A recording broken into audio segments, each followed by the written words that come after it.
Okay, I want to bring in Paul Morrow now, attorney, retired NYPD inspector, and Fox News contributor, live outside the Manhattan federal courtroom now.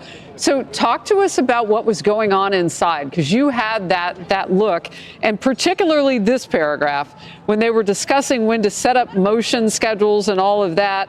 And as we were just talking about how complicated this case is going to be, was there any reaction from Maduro?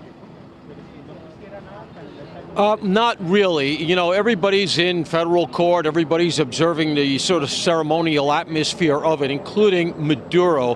That said, I would characterize him as quietly, maybe solemnly defiant. At one point, he made a statement about the fact that he is not only innocent, but still the president of his country. The takeaway, I think, in a larger sense, is that everybody, that is, he and his wife, plead not guilty to all counts. But as you say, his attorney, a man named Pollock, did at one point stand up, and when they were talking about scheduling motion practice, did say we expect a voluminous and complicated process here. And so at least until March 17th, Maduro waives his right to speedy trial, meaning essentially the clock stops, and they're all going to be setting up and working out a schedule to start exchanging what is apparently a lot of stuff. Could you see them both, he and his wife? I mean, did they look, in your estimation, and you know, things are being described to us, and we're trying to convey that to the audience. Maduro stood up at the end, Sure. shuffled papers, and then took them with him, so he won the battle of whether or not he could keep his notes. And he has on tan trousers, orange sneakers. She was described with kind of a weak, thin voice, somebody smaller, that sort of thing, and now says she was injured in what she calls the abduction. Yeah, so the camera, the way it was focused, and from my purview, was on the two defendants and their counsel, as well as the prosecutor's table. The judge was not visible, nor was the gallery. In a general sense, the judge came across as forceful. It was interesting. He made a statement at the outset that struck me as a little unusual. You got the sense he was speaking to the world at large and not just Nicolas Maduro and his wife. He said something like, I am here to make sure that this is a fair and just proceeding. It sounded to me like he was making a sort of large statement about the quality of jurisprudence in his courtroom for public consumption, and I took that to mean outside of America as well. And then, of course, when he started to go into the reading of the charges, you had the translation issue. And so Maduro had to have all of this stuff from the judge translated to him by an off-screen translator to ensure that he understood. He said he did. Interestingly, he said after the judge read him a version of Miranda rights and included the fact that he had the right to potentially be released on bail, Maduro said he was unaware of those rights. And it struck me that he's coming from a very different legal system, because it seemed like he had never even conjured the notion that he's entitled to an attorney, he may be able to apply for bail, and he has the right to use, to stay silent. He has the right that none of the material that he has said outside the purview of counsel necessarily has to come in.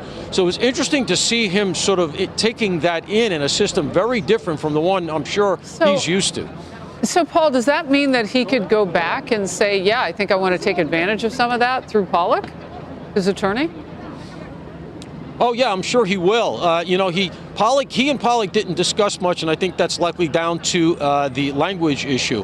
They didn't really seem to be communicating. It seemed to be all sort of choreographed between him and Pollock. He had another counsel sitting next to him who was sort of whispering in his ear. One of the things about Maduro I would characterize is, in addition to his sort of quiet and sort of, as I said, solemn defiance, he also was extremely engaged in the legal machinations. He was constantly writing on his legal pads. He was shuffling them. He was going back and forth between pages. I got the impression that this is a guy who really wants to fight and is marshaling all his resources. Ben, would you like to jump in? I just think that says it all about Venezuela under Maduro, is that he is unaware of the rights Americans charged with crimes are given. That does not exist in Venezuela.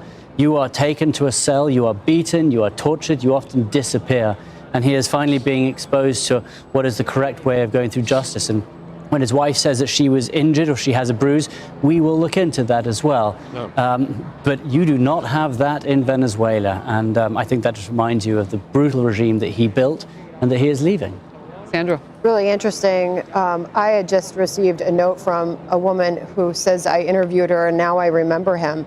her son Todd was imprisoned in Venezuela. She just wrote me to say, we're so happy with the arrest of Maduro.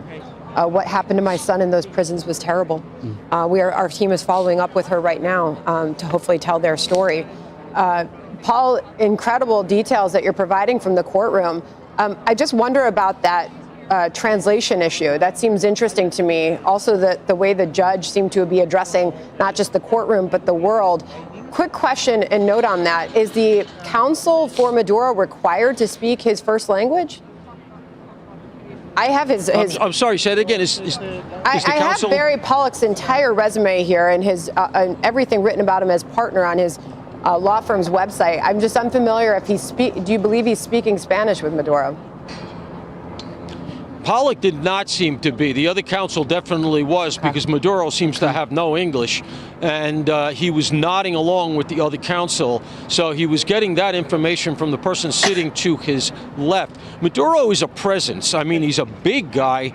He's got the orange jumpsuit on with a black T-shirt over it, and he comes in, he's towering over everybody. He was not cuffed. Nor was his wife, but certainly in comparison, let's say, to his wife, who sat there sort of shrinking. She looked a little bewildered. She also had no English or never spoke any English.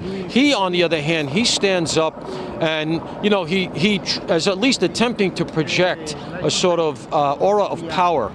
And he says, as I said at one point, I'm completely innocent and I am still the president of my country. And in fact, something relevant to their status as Venezuelans actually came out near the end, because the prosecution fronted the fact that as Venezuelans, both of the defendants have the right to consult with their consulate, should they like to.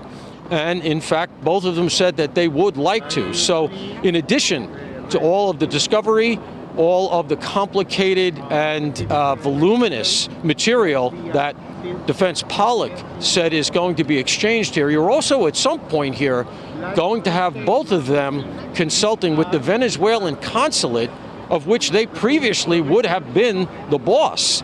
Now they are the defendants in a criminal case going to their consulate saying, help us out here. And if you're sitting in that consulate, you got to say to yourself, well, I'm in America. I'm not sure this guy's the president anymore. It's interesting to me, the sort of machinations that are blowing through that, because one has to wonder what kind of a reception he's going to get at a consulate that he used to rule over, but which now may want to put some air between them and him. Yeah, Paul, Martha McCallum here. I'm going back to what Trey Gowdy was saying about the reality of prison. I think up until this point, he's been surrounded by guards. He's been brought into this process. He has not yet tasted the reality of prison, as different as it is here than it is in his home country. And I also keep wondering if he doesn't have a bit of denial. Is he thinking that the consulate's going to find some magic way to reinstate him and send him home? Is he thinking that all of his teams of gangs and leaders in his country are going to break him out of prison, like we've seen with, some other cartel members in Latin America? What was your sense of how much of this has sunk in for him, if at all, Paul? Yeah, that's a good point, Martha, because, these guys, it doesn't seem to dawn on them until it dawns on them for good how much trouble that they're in. I'm thinking now of Saddam Hussein, who was hiding in that famous spider hole. And when American forces pulled him out, the first thing he said, rather than I surrender or don't hurt me, was, I'm Saddam Hussein, the president of Iraq, and I'm willing to make a deal.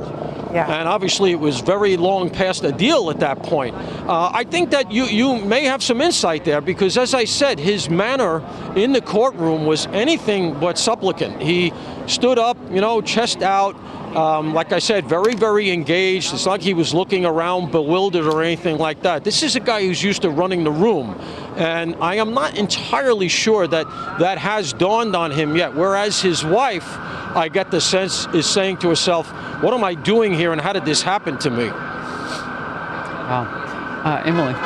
Paul, it's, so my question is one of the manner and the tenor of the defense attorneys. We've been reporting per your courtroom notes on what exactly they were stating, but talk to us about, obviously it's a short snapshot, but from this proceeding, what do you think we can expect from these defense attorneys in this particular situation with Maduro and Flores? Are we going to see a combativeness from them, or are we seeing sort of an aggressive, assertive pit bull approach? What did you note today? Yeah, I think that's right. They alluded to the fact that the discovery is going to be voluminous. They didn't even want to talk about setting motion practice, any kind of schedule, because they did say that there's going to be a lot to discuss, and if you'll forgive me, let this ambulance go by. So you get the sense that they are going to be throwing all the sand in the gears of this thing as they can. There was mention of the abduction, as you say. This is a highly unusual case. And I talked about it on the air yesterday, and when the story first broke, one of the rubs in a situation like this is that there's a lot of classified material, a lot of classified sources and methods that are inevitably part of the discovery, because you have to turn over anything that's Brady related. As the saying, Brady is the rule that prosecution has to turn over anything that's relevant to the case, essentially, to the defense.